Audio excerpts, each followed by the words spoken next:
Très heureux de vous savoir, très nombreux devant vos postes téléviseurs pour suivre votre magazine socio-politique intitulé Grand Format. Très chers téléspectateurs, nous vous disons bonsoir et bienvenue. Vous êtes très nombreux en train de nous suivre à travers le monde, à Kinshasa, Lubumbashi, en Angola, en France, à Zimbabwe, aux États-Unis d'Amérique. Voilà, Oreb Télévision, c'est une chaîne qui est si bouquet Canal Plus 615, voilà. Merci pour votre fidélité.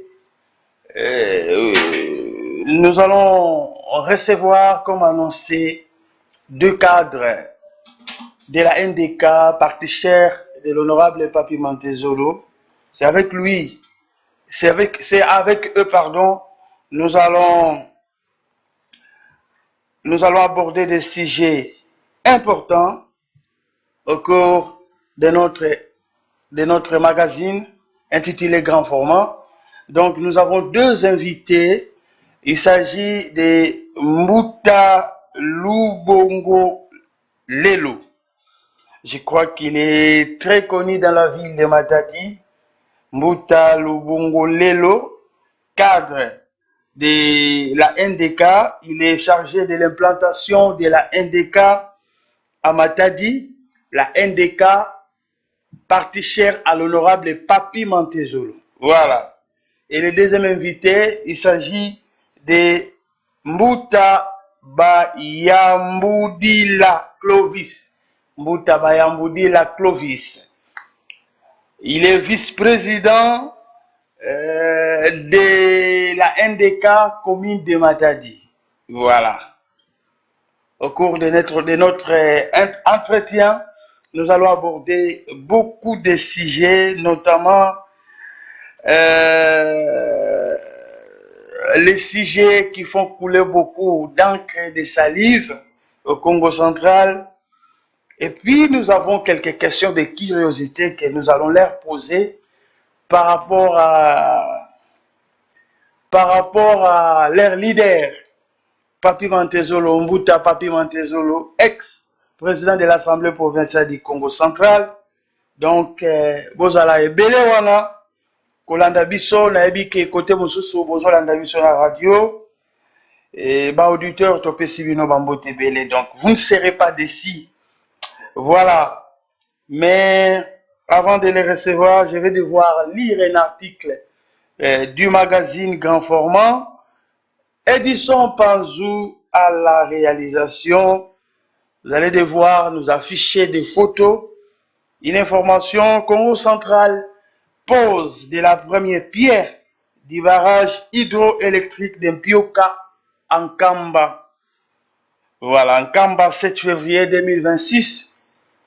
Le gouverneur de la province du Congo central, grâce Nkwanga Maswangi Bilolo, a procédé ce samedi à la pose de la première pierre du barrage hydroélectrique d'Mpioka, un projet structurant destiné à renforcer l'accès à l'électricité dans la région. La cérémonie s'est déroulée dans la cité sainte d'Nkamba, lieu spirituel du kimbanguisme.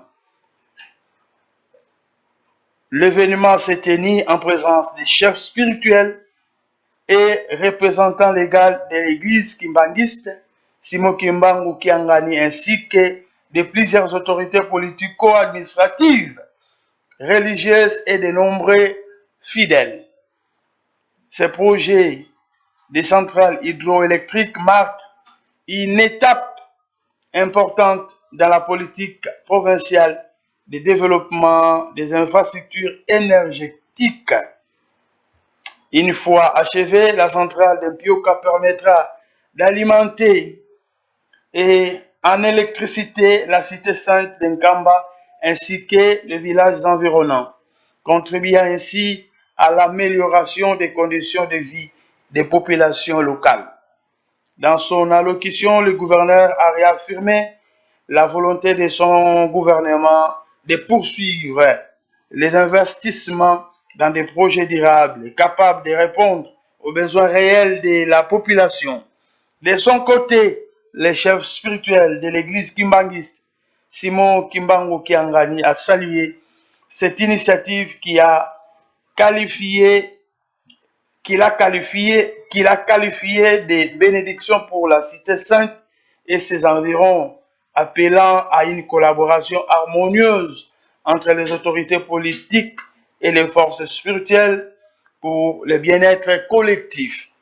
La construction du barrage hydroélectrique d'Mpioka s'inscrit dans la dynamique de modernisation de la province du Congo central avec l'ambition de réduire les déficits énergétiques et de stimuler le développement local. C'était un article du magazine Grand Format. Voilà, le message est passé. Merci Edison Tanzou. Alors, nous allons recevoir rapidement nos deux invités. Il s'agit de Mbuta Lubongolelo et Papa Clovis. Mbuta Clovis et Mbuta Clovis. Lubongo et, pardon, Mbuta Clovis Bayambudila. Des noms compliqués. Bah, vous expliquer biso ba kombo ngwe laksini. Alors, sans plus tarder, président Mbuta Lubongolelo. Njo Munanzo. Mbote ange. Mbote tata journaliste Vitalo Mabiala Vitarish. Ma vipi. Ma vipi en super forme. Mamoni oyena ba intimidation, oyena ba canne, oyena ba je ne sais pas ba biloko sibi na maboko. Expliquer biso na nous. On se intimider ngate ba téléspectateurs. Non, ngala syndicalité za kaka ba yambudila yende ya syndicat. Yende ako expliquer biso. Mais wana yo sibi na maboko wala nini? Namoni ba ballon, biloko moko mwindu. Bon, je ne sais pas. Vous venez intimider les journalistes comment? Non, nous ne sommes pas venus intimider les journalistes. C'est juste des actes de symbole et pouvoir. Parce que même comme si gouverneur, parce qu'il y a un président de la République, parce qu'il y a un X endroit ou Y endroit, il y a un tapis rouge. Et ça, c'est symbole à pouvoir. Alors, biso, le détenaga pouvoir, il y a un peu qu'on a biso, il y a à tout moment, nous allons accompagner le pouvoir. Voilà. Il y a un présence. Soki Ngunza abimisi kani, c'est que diambo, c'est que problème. Babi sakandengwana. Sikoyo namoni Mbuta Clovis amemi kani. Yebisa biso na kani wana donc makambo nini obimiseli yango. Merci ndeko journaliste pona koluka koyeba kani oyo ezali na demi yango mpona nini. Ezali po ete na ngonga oyo province na biso eza kotambola mbilinga. Alors, oyo kani elakisi vérité, komema vérité ezala ndenge na lati. Ezoko signifie makambo délai. Donc kani oyo elakisi ete awa toute la vérité sera dite, vraiment. Toute la vérité sera dite. Alors, vous êtes très suivis à travers le monde, le Web Télévision et la Namara, partout à travers le monde, surtout que magazine grand format, les alliés, l'un des magazines les plus suivis de la province. Donc, voilà, alors nous commençons avec Mbuta Lubongolelo. Santé à NDK après le départ de l'honorable Papi Mantezolo à la tête de l'Assemblée provinciale du Congo central. Est-ce que Boza to ba mususu ba kimi po Papi Mantezolo a son pouvoir? Est-ce que santé y a parti? Et ça bien, Maramozo évolue normalement. Vous avez la parole. Merci beaucoup, Tata Vitarish. Question on a partout dans les gars, question. La santé, il a indiqué que vous avez un zaboui, handicapé santé, namo, et zandé, basibilitaire, bazoumon de la naï qui non, ils ont la santé, toujours ils ont la santé de faire.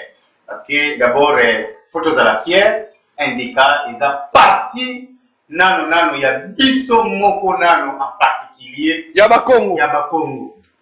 Et en général, les partis nationaux, il y a ah, c'était un parti national. Il y a peuple congolais nuance. Maintenant, ça a été. Dans la carte de la République démocratique du Congo, chaque leader et chaque parti politique est sa identité. Il y a province. L'autre temps, quand même, si vous permettez, par exemple, il y a MLC. lorsqu'on voit la MLC. Bah, comment bazar la maman 4. Mais bazar peut sa identité. D'abord, il y a leader, il y a MLC, il y a Mongala. C'est automatique. C'est automatique. On a parti comme Palou. Bah, comment bazar la maman 4 Palou? Ah, on a ma carte. J'ai un frère, ça membre Palou. Mais c'est aucun dans sur la place publique. Ils ont fait sa identité. Il y a parti, il y a Bandeko Labiso, et il y a Bandou. Donc, il y a idée avec l'UDPS. Bah, comment bazar la maman 4 nous avons des députés élus sur la liste UDPS. Mais, en général, c'est tout pénétrer bien. Ils ont fait ça là à partie. Il y a Bandeko Labiso. Tout comme maintenant, Bisso, bah, comment tu as qui trône à ciment. Alors, tu as dit la partie, mon côté, ce qui même en dehors de la RDC, on le copie sa identité, il y a Bisso Bakongo. Alors, il faut attendre l'honorable Papi Matezolo à pour l'initiative, il y a pour créer et la NDK, nouvelle dynamique du Congo, pour Bisso Bakongo, tu as la identité, na Bisso, malgré NDK, ils ont la province de l'Île, tu as na Kinshasa, tu as na Bandung, tu as na Lualaba, tu as na, je crois, na Gumbashi, la militaire d'Équateur, mais, quand tu as ça donne l'image. D'abord, il y a le leader, il y a Bisso, comme qui est l'honorable Papi Mantezo. Donc, chaque parti politique n'a 4e bloc en RDC, nous sommes identifiés par rapport à leader, il y a un parti politique. Très bien. Alors, dans le cadre de on a santé de faire Bisso, l'école primaire, avec ça, Bisso, récitation, il y a la cigale et la fourmi. Qu'est-ce qu'on a tout dans la bateau? Que faisiez-vous au temps chaud? Parce que tant que vous commencez maintenant à elle, mon ami, après, vous sous babani ko ya ko luka ma voix. Non.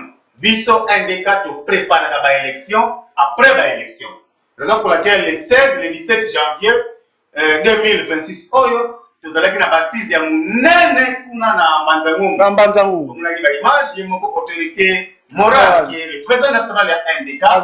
Azalaki sur place et Atenaki discours. Et discours wana et Nisaki province RDC Pemokili Mobima. Parce que la carte qui contenait le discours naïe, il y avait des révélations que vous développez peut-être dans la suite dès que vous développez l'émission à Bisso. Mais quand nous allons à Kati, il y a famille politique, il y a un des. Et qui nous, c'est qui non. Tout là, le comité, tous autres travailler, tous autres continuer à travailler pour tous autres à Makassi en 2028. Raison pour laquelle il y a mon appel d'initiative opération dans le cadre, il y a patrouille, il y a opération MDK Nzo Munanzo. Dans l'objectif de M. Zali, tous sommes à Makassi en 2028. Alors, quand on a les bases, on a Banzangungu, et Zala qui sanctionné par vote Salamakikuna, parce qu'avant les bases, le 16 janvier, il y avait cadre moko restant, il y a tous les cadres, il y a NDK. Comment on dit bafandaki basololaki po ba projeter avenir na biso ya parti mpe koyeba kosala évaluation ya congrès oyo esalamaki na 2022 na mwana batebele babenga na biso ke non NDK au parti moka moke tout ça mais tozolapele bato ke na ministère intérieur na baresaka baparti policier bapesaka arrêté balobaka te oyo eza parti moke oyo eza parti monene. Tozomona aba parti ya minene o babenga baza minene mais bazolema na kosala ba biloko biso tosala bako kosala congrès te bako kosala ba activité politique te ni matinée politique ni bassise politique. Alors ni na lo bawana na kati NDK azo rêvé déjà plus grand na 2028 après ba évaluation il y a congrès o esalamaki na Mwanda na cité ya Mwanda ezalaki prévu nani bakadre nyonso barefishaki nango mpe bakotaki baamendement yango wana eyaki koaboutir ya koyeba koabroger to kosupprime poste ya secrétariat général na kati ya parti na biso eza susu te mpe tobaremplace yango na poste ya secrétaire permanent. Aujourd'hui nous n'avons plus le secrétaire général, nous avons un secrétaire permanent à la personne de maître Onésime Pelé. C'est lui maintenant l'actuel secrétaire permanent nommé à titre provisoire par le président national en attendant la décision. Mais sinon, santé à partir normale. Santé à partir en tout cas en super forme et depuis Banek il a. Batubaki mité après. Parce que Batubaki, on dit Batubaki, ça va commencer tous à la bateau, intérêt. ba moni que Papi Mantezo azali président mais lokola azali sous tête moni ba intérêt na biso azali sous tête botoke na biso. Non, ça que moni mutu alongwe c'est que ayaki na esprit jalelo. Mais nous na ndeka to boko la ba jalelo te to bomba ka ba jalelo te. Peut-être azakile mala na ngulu amoni ka loyengi ona ndeka mais biso même ngamoko avana se fait adhérer mutu. Nazwaka tant d'abord ya ko ya pesa idéologie ya parti. Avant hier pour qu'on alors on peut affirmer que NDK est visible et tout est répandu sur toute l'étendue de la RDC. Non, sur toute l'étendue de la République démocratique du Congo là nous avons de consacrer parce qu'un panafricain alors la vérité. Mais nous sommes déjà presque la majorité, il y a ma province il y a RDC. Mais nous nous battons dans les jours à venir, mois à venir pour conquérir la République démocratique nyonso pour bisoper NDK. Pourquoi pas tous les députés? Il y a un NDK à Goma, il y a un NDK à Lubumbashi, il y a un NDK à Kisangani, à Équateur, à Kassai. Ndenge ba parti ya mususu ya bandeko na biso o baza implanté à on a kati ya Congo central ba bisa ka pe ba député. Et pourquoi pas nous NDK parce que nous sommes un parti politique reconnu au niveau national.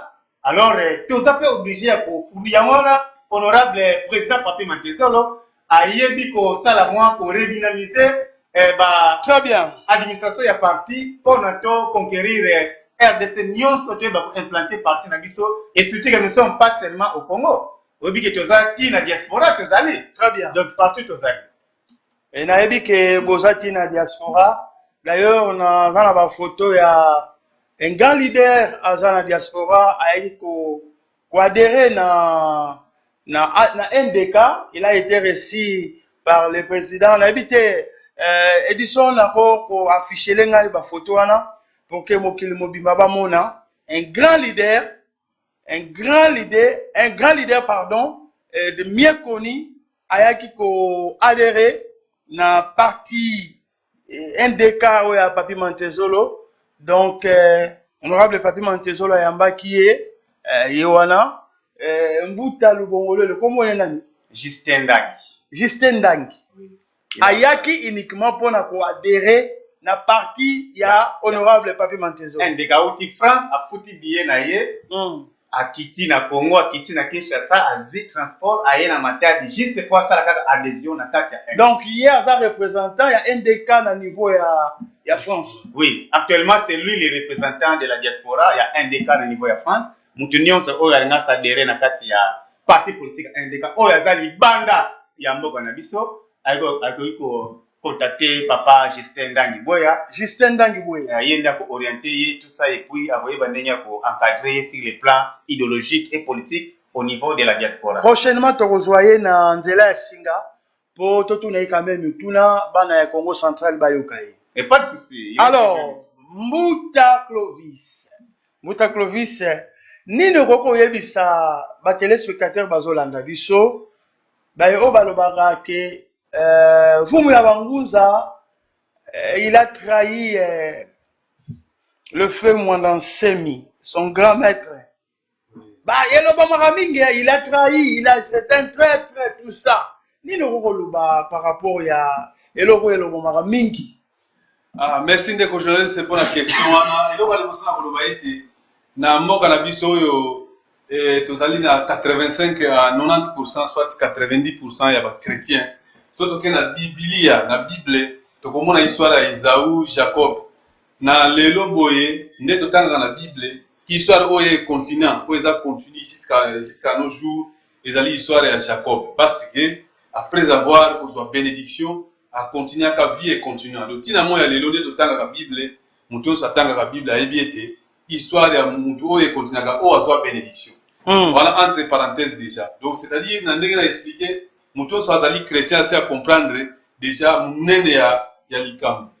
Concernant le question à tout moment, il a trahi son grand maître, même moi dans cette jamais Mouton a trahir munina soit a trahir grand maître naie a continuer à exister, puis a continuer à exploit na politique. C'est-à-dire eloko wana na mukuse na kolobaete après eloko wana tango eleki makerele wana tango eleki honorable Papi Mantezolo démonstration les personnes à voter ça mon qui va être et na 2000 entre fin 2016 2017 mon qui va acclamer le lobby ma be belé ko ba été a trahi kaka ne mwana seni na 2018 élection c'est-à-dire une année et demie toke na élection honorable Papi Mantezolo na 2011 a postulaka na Songololo na territoire oyo abotama te oyo akolela te apostela na Songololo azwa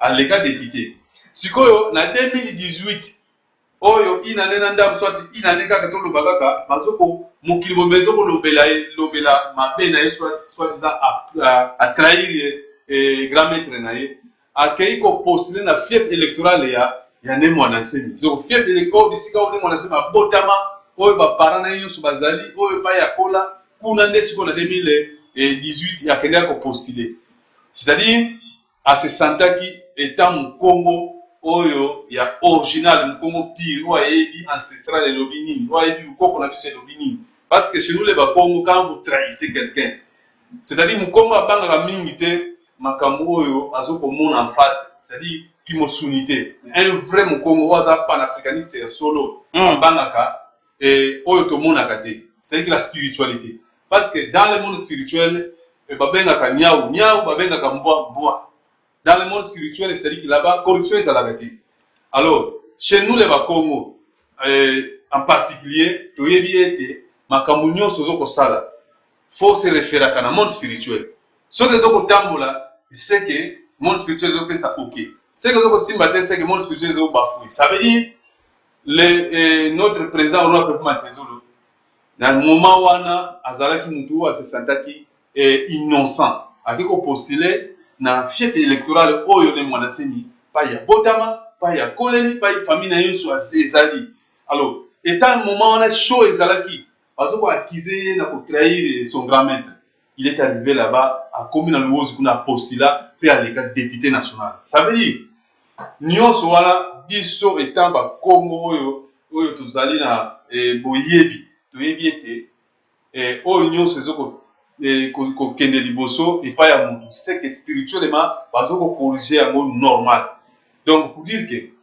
tokoki kotala kotambola ya honorable Papi Mantezolo na politique depuis soit disant trahira ne mwana septina lelo azali nani et voilà que après 2018 wana koleka député national toke 2023 eko koleka député kana même chef wana député provincial pe ba eko voter ndekone ba député va voter sur président assemblée provinciale donc selon bino makamba trahison ezalaki te trahison place wana ezalaka archi faux parce que un vrai Mukongo parce que balobi na biso ete mutu nyonso azali na esprit ya Bukongo te c'est qu'azali un vrai Mukongo te mais un vrai Mukongo azali na esprit ya Bukongo ayebi ete akosala tosalaka basalaka éthique soit analyse ndenge na zongi na kota Bible histoire oyo totangaka ti lelo oyo mutu osatangaka c'est-à-dire ya mutu oyo azwa bénédiction.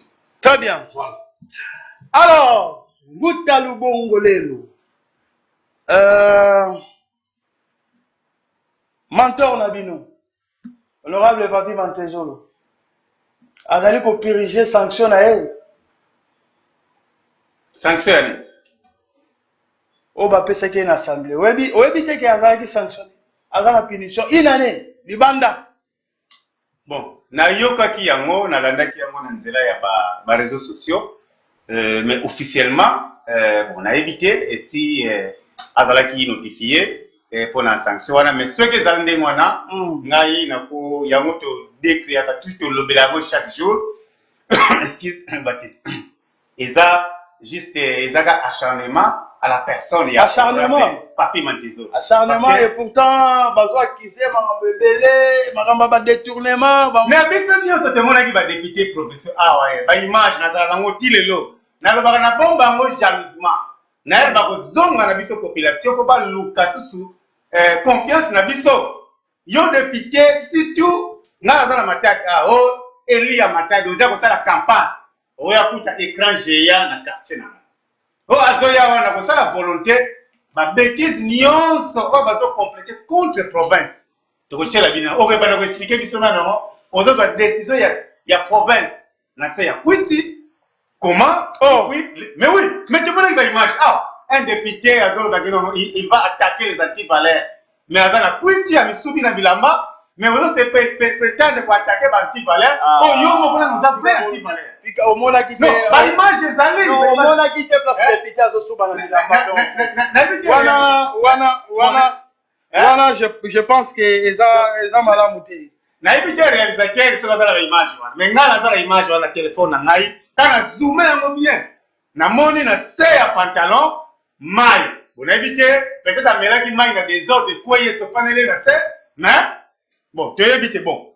Alors, à partir de Yawana, ils ont réussi une mission de venir déstabiliser la province. À partir de vous n'avez pas de preuves. Peut-être ils auraient, ça là ma condition. Bon, ils auraient réussi une mission. Vous n'avez pas de preuves. À partir de la messe noire au Bassalaki à ciel ouvert, ils auraient réussi une mission pour venir déstabiliser la province. Là, selon vous. Selon vous. J'ai dit, ils auraient réussi une mission pour passer, mais voilà. Les preuves sont là que ce monde en haut.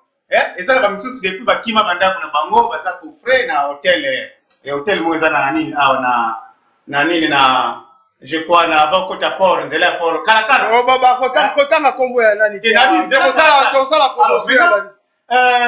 objectif c'est qu'il faut faire taire ya honorable Papi Manté. Donc voilà ils ont dérangé. Donc selon bino makambo ba kizaki honorable Papi Manté zolo eza lukuté. Eza lukuté acharnement. Est-ce que honorable Papi Manté a géré qui assemblée provinciale Yemoko? Yemoko azalaki président, Yemoko azalaki vice-président, Yemoko azalaki rapporteur, Yemoko azalaki questeur, de l'union son assemblée, et c'est là qu'il Yemoko. Non. C'est réellement, bazana pour ça, bayeba, gestion. Mais s'il ne s'est reproché de rien, il a fallu peut-être assaisir l'instance judiciaire pour attaquer des décisions. Mais jusque-là, il est silencieux, par le barreau français, qui dit mon consent. Bon, je crois que Bissot Tolanda qui honorait pas maintenant aussi sur la politique, il avait tout dit, il avait dit tout haut, il Bissot Nyon le bas tout bas. Alors, par rapport à la décision, je crois que là, je me réserve, il y a droit pour le devant la caméra. On a travaillé à mon niveau hiérarchie à parti. Très bien. Parce que travailler sérieusement. Mais Nyon, ils ont ça contre la personne, ils ont dit juste jalousie qui monter en puissance na popularité na Syrie pa ya population na ye pe ndenga bane ko défendre ba intérêt ya population na ye intérêt ya ko protéger mabele na biso Congo parce que biso le seul héritage ba koko na biso ba tikela biso ezakaka mabele. Alors maintenant na tamba utaki na lwala ba tamba zomaki annonçaki yango liboso ba député que non province na biso ya Congo central bientôt tu vas avoir un problème parce que les minerais stratégiques, belé va découvrir à on a Congo central. Alors maintenant, les prédateurs, on va les province stable, on va les toujours déstabiliser la province. Tandis que non, pour venir contrôler cette province. Et puis, Moutana Nitata Vital, et ça peut pas porter Moussous Bazana qui, basé où est la leadership Congo, vie pour jalouser façon monter à puissance, il y a désolé. Peba Moussous Mazawela qui d'Optina. Il y a 2028. Oh, c'est l'homme donc pour Ndimayo d'Offet. Alors d'abord pour déstabiliser la province, pour l'Ongola. Donc selon selon Bino, la turbulence politique au province des alliés qu'on connaît, c'est à cause d'un rôle, et ça premièrement la découverte des minéraux au Congo central, et puis bazo la leadership non lobby. Et puis, il y a Kidofina, il y a 2028. Selon Bino. Pas selon Bisso, mais selon Bisso Nyon sur la population Congo. Parce que, non, on a Bino de Bolobi, on va engager la population Congo. Bino de Bolobi. Mais tu vas dans la population, non? Auto présenté, on a chargé à implantation, mobilisation et propagande. Il y a un lobby, c'est Bino, partout na cadre ya opération nzo munanzo na kuta na ba couche ya population ba forme nyonso tozana ba information nyonso sur la province. Alors le vrai problème ezani na province na Congo central. D'abord, c'est pour la première fois depuis RDC et RDC. Un chef de l'État a récompensé biso ba Congo de passer au vote qui est na 98%. C'est pour la première fois et puis biso comme central tout voté président en exercice parce que biso va commencer à opposition. Mais je décide qui le chef de l'État son excellence Félix Antoine Tshisekedi Aza Neve na biso, nous devons accompagner notre neveu et biso notre côté qui au four au moulin pour battre campagne pour naie. Résultat, il a été voté massivement à 98% pour la première fois depuis l'histoire à Masolo et en 2006, il y a l'élection présidentielle. Tilelo, chef de l'État peut nous témoigner maintenant. Maintenant, non konanga, pesi nga voix ebele, nga pona pesa bango ebele. Apesi biso tala ki funda na poste. Nyonso stratégique ya mboka apesi biso Congo central. Non, na pesa bango comme ça va s'organiser, va développer mes provinces na bango. Mais au contraire, on les va comme on va aussi poste, ne pas saisir opportunité pour développer province. Mais non, au contraire, bazo aider chef de l'État que les mêmes postes de maintenant qui influencent les postes pour maintenant déstabiliser la province, qu'on sa province est concentrée dans Sima. Voilà les bazo c'est plat. Or, n'est bazo sa province concentrée dans Sima. Aujourd'hui, je vous parle, son excellence grâce Kwanga Maswangi Bilolo, à sa gouverneur des provinces. Nyonso oyo bazo parler salité wana. D'ailleurs au contraire bazo match sur popularité na ye. On le peuple est inaye, mais peuple bazo se la kaka na ye. Bien kama la kanzombo nanza. Nyonso na maintenant c'est quoi? Ba oyo baza proche chef de l'État. Au chef de l'État ba Congo ba nyonso ba Congo. O ba pesi confiance. Bazo aider chef de l'État pour na ko garder popularité wana ya chef de l'État na kaka province na biso. Tant maintenant bazo déranger province indirectement bazo combattre chef de l'État. D'ailleurs, moi-même, je peux les considérer comme M23, les mode opératoire de M23. Pour l'instant, on a un peu cet exemple. Chef de l'État, nous avons un malam, à nommer après c'est une union. À tout raté tout ça, à nommer à Théo Pemben Naye, Naki. Au moins, à Bou, nous avons nommé à démissionner, vous t'aimez, à Bungi. On sera après 2 semaines, 1 mois à se retrouver dans le Congo. Hier, on a qu'est-ce que la déclaration? Les mêmes modes opératoires, les autres gars, on a Congo central. Gouverneur des provinces, c'est lui le représentant personnel, numéro 1 du chef de l'État. Mais mon gouverneur a nommé, après ses confiance, a tenu un péage, après ses poste boy. Vous serez à bouger la province. À se retrouver dans qui comprend dans tel manque boy, avant lui de gouverner les provinces.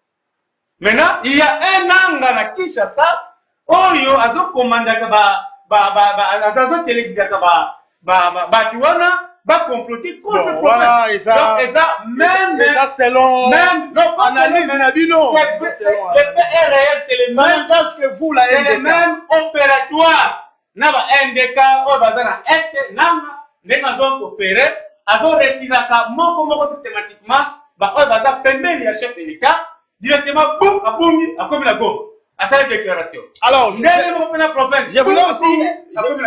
voulais profiter à cette occasion pour la retourner par rapport à Yamarambo, au Bazali, quoi, qui est gouverneur des provinces, lobby a se présenter dans la cour de cassation, a répondre à l'invitation, et Pessamaki déjà. Oui, Marambo, Bazoa, qui est gouverneur, tout ça. Selon yo, au Zomona, gouverneur des provinces, la prison, tout à cause de la laver. Merci bien. D'abord, moi, étant que Ngunza, je vois déjà le gouverneur des provinces qui sera lavé, blanchi et à Bozong et la Moussala Naye.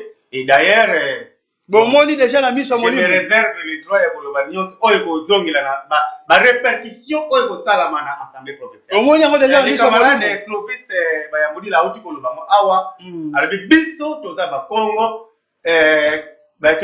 Congo Kondolo mbebe ya Bukongo azana ye Mukongo. Donc Mukongo oyo azangi esprit ya Kibukongo aza Mukongo te. Alors na esprit wana ba oyo nyonso bazo comploter. Ya mo tezo ba obaki non nani la trahison.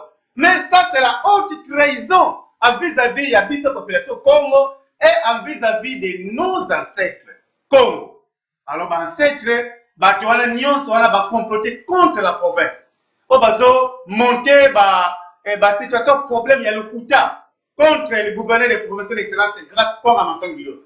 Ba ancêtre ba pesi. Mais bobo ça la te que IGF mutasala ki rapport. IGF mutasala ki rapport. il y aura des répercussions au niveau de la province, l'Union va comploter contre Nani pour déstabiliser le pouvoir de son excellence grâce à Monse. On n'a pas Mantezolo, na El Bazolo Molaye. Je crois avant à démissionner, à Salaki déclaration devant la presse, alors ce n'est pas moi Mantezolo qu'on cherche, mais il cherche la tête du gouverneur. Ah bon? Donc, et ça n'est pas ça qu'on va y avoir dans il y a un Mantezolo, le gouverneur. Il fallait d'abord qu'on l'ongolaye, le président le bureau na bango, on a une obédience na bango, on a une ordre na bango pour facilement maintenant commenter sur cette situation problème. Très bien. Très bien. Et c'est ça qu'on est en train de vivre. Alors. Et tu vas dans les réseaux sociaux, tu dis oh non, rapport original est dimi. Oh non, c'est qu'il faut rapport. L'union oyo, je crois que nous avons la confiance et la justice na biso ya mboka, justice yende muto éclaircir biso par rapport à la grillette oyo. Oui, Marambo lobeli tolanda ki yango na réseaux sociaux et balobi bon parce que nous l'avons lu dans les réseaux sociaux le gouverneur balobi que le gouverneur avait accusé réception, il y a vrai rapport et pourtant le premier rapport est qui est batinda qui yango na la cour de cassation. Bon, on ne sait pas quel est le vrai rapport ou quel est le rapport au cours de cassation à tenir compte. Bon, biso to remelete na makambo ya justice, mais total na ndenge ko salela lobi. Na ngai étant que politicien Congo, en principe, on a évité vrai rapport au cours de cassation à tenir compte. Ils ont une observation il y a IGF parce que IGF a pas atteint un rapport na yena. Wana pe liboso ezaki na ba observation ya IGF. Non, ba observation et jamais gouverneur a trop de la connaissance parce que IGF sera l'équipe à sali contrôle. Ah liboso gouverneur azalaki informé ti azalaki ba observation a suppliqué na ba médias tout ça qui na ba réseaux sociaux. Oh non, nani IGF a saisir nani cour de cassation pour na présumer détournement ya Congo central tout ça, mais en principe parce que IGF monter ko pesa biso goût. Il y a ko s'intéresser na inspection générale de la finance et ça nani l'inspecteur G aligné parce que ba procédure nion ça rezaki très transparent. Nion ce qui a quelque enquêter sur un gouverneur à kozonga saliso restitution abi ça la makabo yemoko. Je crois que la cause ça sur la vidéo on a téléphone abi soki na tindi ba inspecteur ba enquêter pour la province. Soki ba zongi que to sentir moi ba to bengi sakana les concernés. Aye total ici ba observation na biso. S'il y a des recommandations à faire, tout ça, il y a des recommandations, mais ce que tout le monde a, c'est grave. Tu sais, en tout cas, oh, je pense donc que moi, je vais recommander ça, et ça, il y a insuffisance d'administration, ma casse, malamok, vous connaissez, signé PV. Après, bazina PV, wana, na, ba recommandation, wana, ba tindi, maintenant, na cour de cassation, et pour na, asala, mais ce n'est pas ça, oh, et ça, la maki, siko, et ça, la maki, avant que tu rapport, et avant que tu gouverneur a accusé réception, tout le monde a déjà mode opératoire, il y a des déstabilisateurs. Très bien. Wayamba, na les réseaux sociaux, déjà publié 2 jours avant déjà. Quel est le bandit déjà? C'est quand c'est bandit déjà. Après un jour, Top Congo a annoncé. Tout le monde était surpris. Et après 2 jours, j'ai commencé un rapport de commune à Matai. Alors, peut-être, Nzela, traçabilité, n'est rapport avec la victime pour des cassations, tout le monde a un système. Et heureusement, quand il y a des réseaux sociaux, tu es pour la oh, vrai rapport de mon année. Maintenant, on a déposé faux rapport à la Cour de cassation. Je crois que justice, il y a beaucoup à parce que dossier c'est un niveau de justice. Très bien. Tout c'est réservé pour ça, la commentaire est belé. Donc, tout ce qui a gouvernance justice, et ça, la moussala naye, na vrai rapport, na faux rapport. Comme ça, les gens seront entendus. Tokozongela yo mbuta lubongolelo, tozwa mbuta Clovis. Mbuta Clovis, depuis le départ, il y a honorable Papi Mantezolo à la tête de la province, à la tête de l'Assemblée provinciale du Congo central. Au sentir nini na Assemblée provinciale, ils allaient reculer, ils allaient avancer selon Binou. Ndeko journaliste, merci beaucoup. En tout cas, na boloba ete na kanisi Congo Central ezalaki na Congo Central à tout moment ezalaka tokobenga ngona mukuse ezalaka na bazemi Congo Central ezalaka na seri moko bomona Congo Central tokozwa ngo lokola mwasi après moi moko boye azalaka na zemi sikoyo boye touti na bakoto touti toke moment moko bote komona Congo Central izwi zemi nini nani akubuta mwana nini moment moko toke Congo Central abote biso mwana moko kombo na ye pona kotanga ngo ekomi difficile tuna ye komba gouverneur tuna mutu moko komba gouverneur kombo nani kombo ngimbandu siko ozomona siko so tuli mutu kombo ngo azokuka kotanga ngo penta bien te c'est-à-dire soko moni bongo ekomi mwa difficulté toke Congo Central ekozwa zemi mususu na mukuse zemi wana bato so bakuzoko acclamer zemi ya malamu Congo Central asui papa malamu mama malamu bazokotela biso mwana to so tukabaye kobotela biso mapasa na babotami ndenge nini nsimba libosa botami komone Papi Mantezolo de Tezwa yende président assemblée azaki ex-président assemblée provinciale bato so ba acclamer c'est-à-dire ba CP la population parce que province anini comme ça la politique ezana mo malamu bien sûr mais kasi soki politique ozoko sala ezoko bala na volonté ya population te ozoko sala politique moko ya majuya ata kozana mbongo ata ozotia mbongo nje ozo sepela metambo bana ndako na na conscience na yo bien sûr tango bini banda balobi na wote dans la politique la conscience n'existe pas l'état d'âme n'existe pas mais tango zonga na ndako nozo babela toto sala tena mabe bien sûr alors cette fois-ci Congo Central et obote la biso ba zemi ekobotela biso bana mapasa mwana liboso abotami ndokola nsimba ndenge tomesana kopenga oyo liboso abotama bansimba na Congo na ndenge toyebi bukoko na biso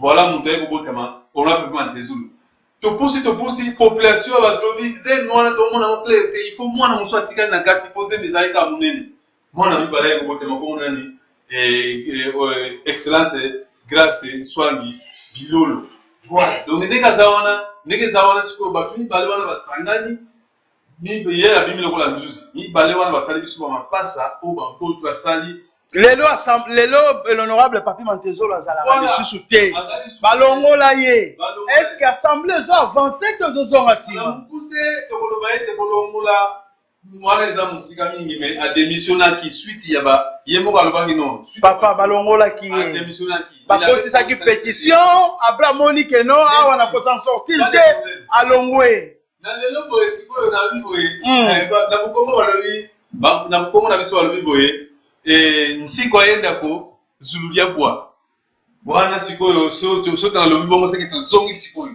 babi nsiko ayenda ko zululia bwa sikoyo l'actuel président de l'Assemblée provinciale yemo na tanga komi wana na miniti wa badi komuna ke siko ayenda ko zululia bwa ila sibo yete ye abanda ko kanisa parce que tango ozali awa na matali soko tali na ngamba po marshal ngomba eza kuna soko komina kuna te omuna ka likolo eza kokoya soko komina na soto ndeto za awa na ngambo po marshal tozana ngambo ya matali soko kati na ngambo mususu wana kota ya likolo ezali soko totala kuna omuna pena ke likolo eza kokoya oui mais soko komi wana ndeko omuna ke likolo ngo siko eza ya kokendi makasi or on a Papi Mantezolo etant azala kiwana ayebaki déjà que ndena zabo bien sûr atako na komi wa bi awa atako nazomona ke poste assemblée provinciale ezawana mais likolo eza ngo ko ete c'est-à-dire que nani likolo eza kaka likolo donc ba précaution ezalaki ayebaki ndenge ko structurer ya ko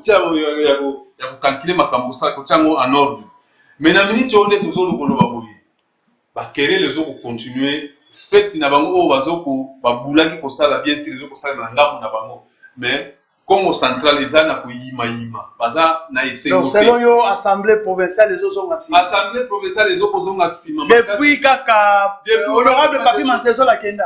Oui bien sûr parce que ndenga za wana na d'ailleurs nako rappeler na mukuse ete même honorable Swami ndenga za wana aye ba ete déjà ba ninga na ye oyo wana ba ko yima. Oh oui tokende na moi bref na ko beta di solo muke bakomi ko yima omoni ke ko ba yima baza soulé na evembe ya honorable ya excellence Budimbu ya tata moi excellence Budimbu On m'a dit que bango tout bazala quitté. La nouvelle majorité, aucune personne n'a zaki le 5 bazala soudé. Na kopeta lisolo mukete. Omoni ça nani mutu moko abimaka lokola moi na mboka moko moi mutu ezo sala neti ka moi mukebiete akuti batu misatu. Balingana ka makasi. Olingi ba proverbe mingi. Oui, non, je suis au Congo. Allez-y rapidement. Tu vas comprendre. Alors, batu akutanya batu misatu boyepa balingana makasi. Papa wana ta mamoni bango azolela. Batu wana batumiye. Ozolela bona nini? Ayeso bango ke na moni liwa na sima na ngakuna.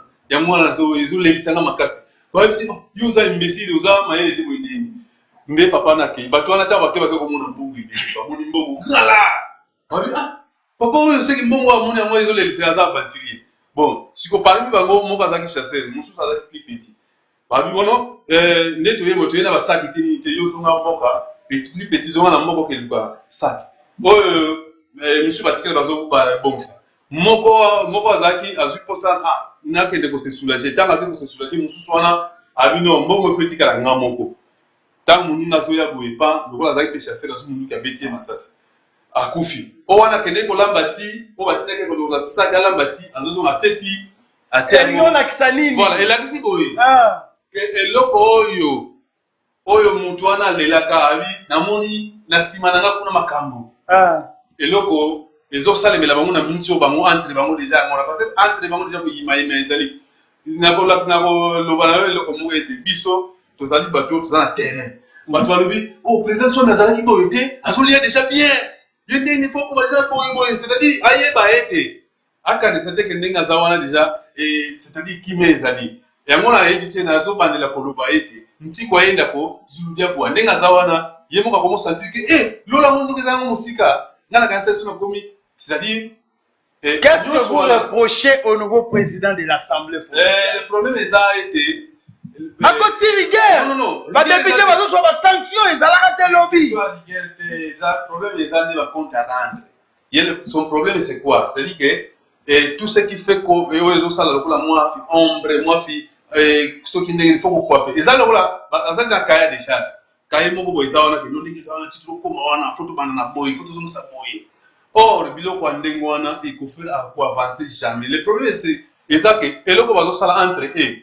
On a bango zo ko régi bazo ko sepela bien population zo ko gagner ni na nyonso wana or biso loko to wana ko zela siki population wana ko se retrouver biso to zo ko mona etande ke to tambola ukoko zo moto ko zo camion ndeti zo mona nzela moko ya rapporter comme outil énergie ko tan kala isusu nga bo c'est que population elle mo za gagner moi fi distrait mais so ka moni na misu na ye moi nzela yo sale mo c'est que ça maintenant si ko tout est mis nyonso ça na et ça au calme. Aucune chose maintenant ne marche parce que tu côté ce qu'on a la turbulence. Or à chaque fois on va tout kenda. Moment to yango va to. Si ko côté to outil à ma bé kaka côté kuna ne to communication ya ma bé kaka bon au fur et à mesure. C'est-à-dire ça veut dire aucune chose n'avance. Donc nenga zana on va so bien moka yebi conscience les autres salariés nsi ko enda ko zulude bon nenga zaona siko akomo muna abando kansa ngambo apo marshal le kole kweya. Très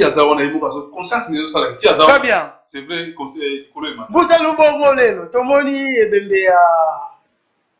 il y a membre moko ya famille ya Excellence Boudimbu. Mais aucun député de la nouvelle majorité. Aucun. Les 22, vous n'avez pas ce que 23, ce que 22. Batunio so bazalaki wa mais de l'autre côté, aucun député. Analyse ni Lusali Selon. Bon, merci bien. D'ailleurs, nous avons besoin de analyse. Rapidement, par rapport à la question que posait camarade, nous avons complété comme après départ, honorable Pavement Tezolo, est-ce que province est ok bientôt et province est reculée, fait que avant ça qui 20 pas na Liboso. Province est récupérée. Ils écrivent déjà dans le ministre pour 10 pas en arrière. Parce qu'il y a une heure avant, avant, groupe Mokoboya, Bantubi, il y a un camp. Tout le monde a des réseaux sociaux, il y a un Wayambar, dans les réseaux sociaux, parce qu'il est incapable de réunir tous les 40 députés. Il fallait un nouveau président. Aya, ouais, pour ça, ça va député, nyoso. Voilà, il y a un Maintenant, qu'est-ce que nous avons constaté? Tant à Longwe, oh ya yewana, on l'a sangé ça, tous les, même pas 40, mais tous les 35 votants, bah, on va voter qui est. Mais il a pris 22 ou 23 députés, à quel moment on a hôtel, à quel moment on a. Le projet c'est quoi? Il y a province écotique à la source qu'on avance sur ce tant que bloc wana selon Bino, donc la nouvelle majorité de Bazosala qui est province. Mais Bazon a bloqué parce que ne Bazon ils allaient que les mains. Hein? Tout le monde va faire en face. Ils allaient que les mains tant Bazon mais la masangana qui.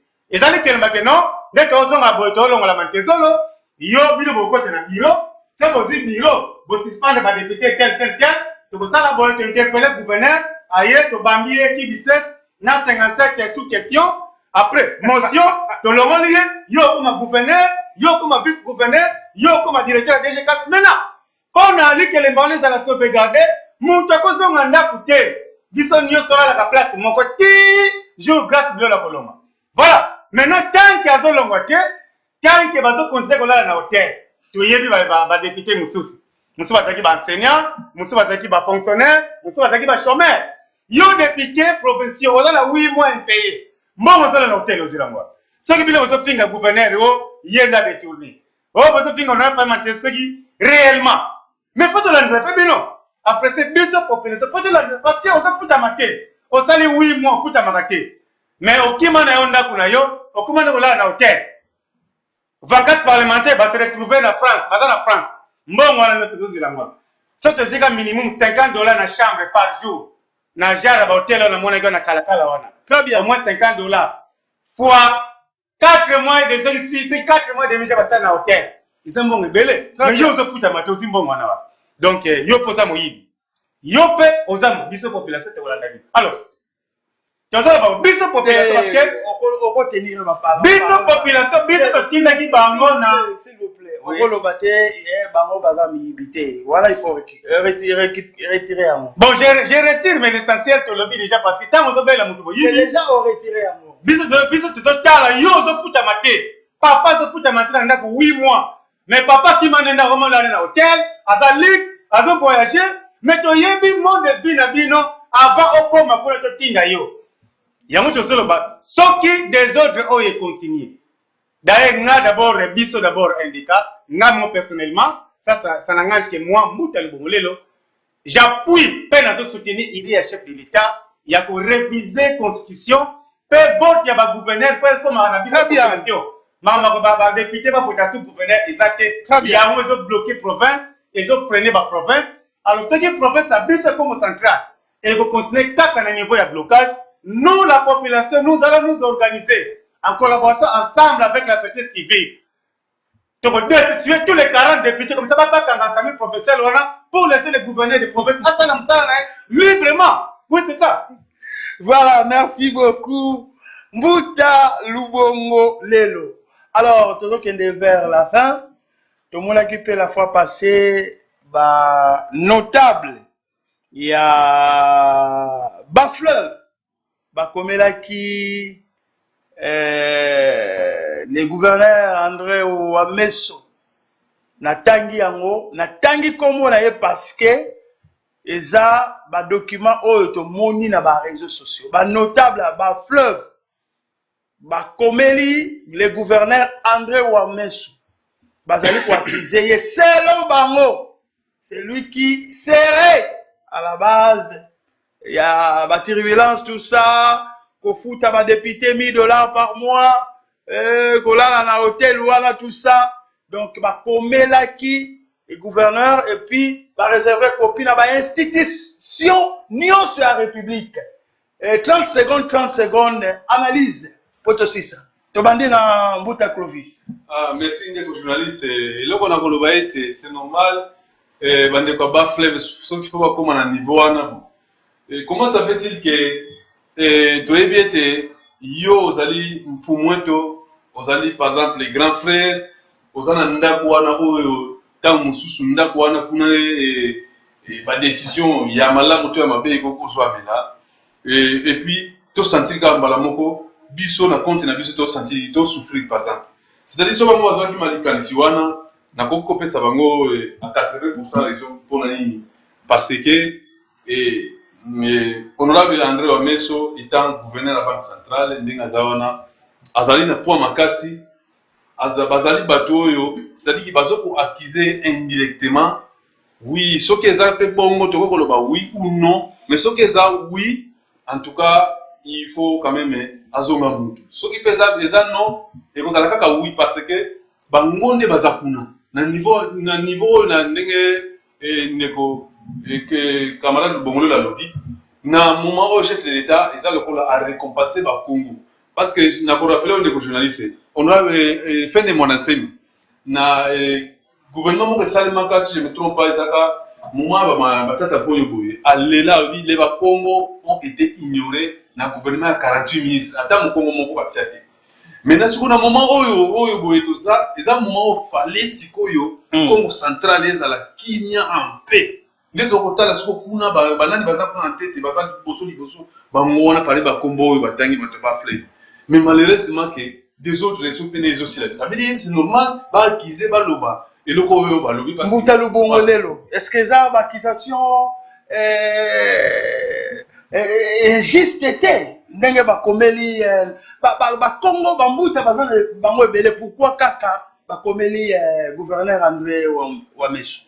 Bon, on a pas terminé en détail, mais balobaka milinge bimaka pamba te soki moto eza wana. Voilà. Wana na tchenanga entre parenthèses na introduction déjà na lobaki yango. Très bien. Vraiment. Pona ko silisa, on a na bossa na d'abord topesi nani maître Baya Toto qui est le président provincial NDK. D'abord Zutozo ndeka tobaki na cadre biso to l'alité. Bangona pendant le temps chaud bazobina, bazokoma Kofi dans les réseaux sociaux, mais nous on est là au petit terrain, on est en train de travailler. Nous avons travaillé, nous sommes allés dans la province, nous avons fait ce candidat pour révolutionner en 2028. Nous sommes dans la député belé dans l'Assemblée provinciale nationale et au niveau du Sénat. Il y a un cadre provincial au niveau de la province de NDK le 28 février, il y a Kisantu. Il y a des cérémonies, échange de verres. Et après la échange de violence, au bigande tout ça là, il va plan de guerre et tu peux ça va wayambarte na busa ba caméra donc tu kuta na kuna biso nyonso wa bila za cadre na niveau provincial tu kuta na Kisantu na échange de violence wana yemoko communiqué signé le président provincial Maître Baya Toto. 30 secondes message na ba membre no sur NDK bazolanda biso. Et pour les membres de NDK, nous avons sa confiance. Na biso NDK, un parti panafricain, biso to lobagaka tout haut, oyo batu nyonso bazolo batu ba pona intérêt ya province na biso ya Congo central. Donc bosa la ba adhésion massivement, pour faire sa biso confiance. Nyonso oyo bazolo ba pona honorable Pavement Tezolo. Ya ke membre Luvulu, ya ga jusque ba papa ça va diminuer popularité na yango. Asa suspendu pour une année. Mukela ko féliciter beno ba population Congo central. Ya omoni tata vital ensemble, avec mon atsuka. Omoni loko matisa ne mondaté. Na 2008, ba kosala ki e makambo na assemblée provinciale. Ba l'Assemblée nationale pardon, ba bengisie ba sambi si sera mis intérêt zaki de na Denis Kanumbi. Yango et panzana ki monde mobimba. C'est ça qui se passe avec le Pavement Tezolo. Bazoko c'est les makambo. Mais population ils ont continué qu'on l'ingaye. Ba adhésion toujours yamba toujours en masse na kati ya parti politique. Pour accompagner vision na combat politique na. On a fini. Voilà. Merci beaucoup merci d'être venu. Mbuta Lubongolelo et Mbuta Clovis, merci d'être venu. On a fini, très chers téléspectateurs. Et merci de nous avoir suivis. Bolanda Guse Belé n'a sentir que Botine de message est belé. Vraiment, ton combinaison comme moi de temps à moi exaté. Prochainement, le jeudi à partir de 15h10, nous allons commencer par lire vos messages. Donc voilà. Merci pour la confiance. Merci à Edison Pazou, notre réalisateur. Merci aussi aux responsables des Oreb Télévision. Les responsables, je vois Monsieur Ghislain Mabungu et Madame Lissi. Voilà, on se retrouve le jeudi à partir de 15h10. Merci, au revoir.